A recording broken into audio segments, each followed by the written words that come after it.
महाराष्ट्र शासनानं 2011 साली छत्रपती शिवाजी महाराज स्मृतिग्रंथ प्रकाशित केला। या ग्रंथात अनेक संशोधकांचे लेख घेण्यात आले।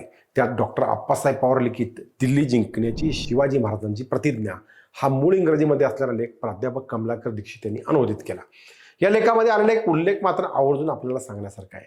मुंबईकर इंग्रजांनी लिहिलेल्या एका पत्राचा सारांश या लेखात दिलाय। इंग्रज म्हणतात, समर्थ विजेता होण्याच्या महत्वाकांक्षेने शिवाजी गेल्या पावसाळ्याच्या अखेरीस रायगड सोडून कर्नाटकवर चालून गेला। त्याच्या फौजेत 20,000 घोडदळ, 40,000 पायदळ होते।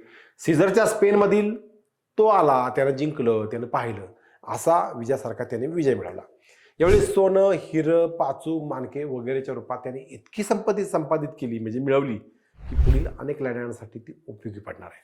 शिवाजी महाराजांनी केलेल्या कर्नाटक स्वारीला समोर ठेवून त्याचा तपशील आपल्या लंडन येथील मुख्यालयाला सांगणारे हे पत्र। या पत्राला अनेक कंगोरे आहेत। उदाहरणार्थ, शिवाजी महाराजांनी कर्नाटक तसेच तामिळनाडूच्या काही भागावर आपले वर्चस्व सिद्ध केलं। त्या विजयाची तुलना इंग्रजांनी सीझर सोबत केली। या स्वारीमध्ये शिवाजी महाराजांना अमाप धनाची प्राप्ती झाली।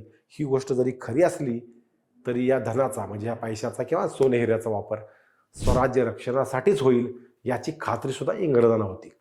त्यांच्या निरीक्षण शक्तीला आपण त्यामुळे मानलं पाहिजे। कर्नाटक स्वारीच्या वेळी शिवाजी महाराजांनी किती सैन्य सोबत नेले याविषयी आज मतमतांतर आहेत। अर्थात इंग्रजांच्या पत्रात येणारा आकडा हा चुकीचा सुद्धा असू शकतो, परंतु शिवाजी महाराजांच्या सैन्यात 20,000 घोडदळ, 40,000 पायदळ होतं, अशी ठराविक संख्या देणारं वर्णन दुर्मिळच म्हणावं लागेल।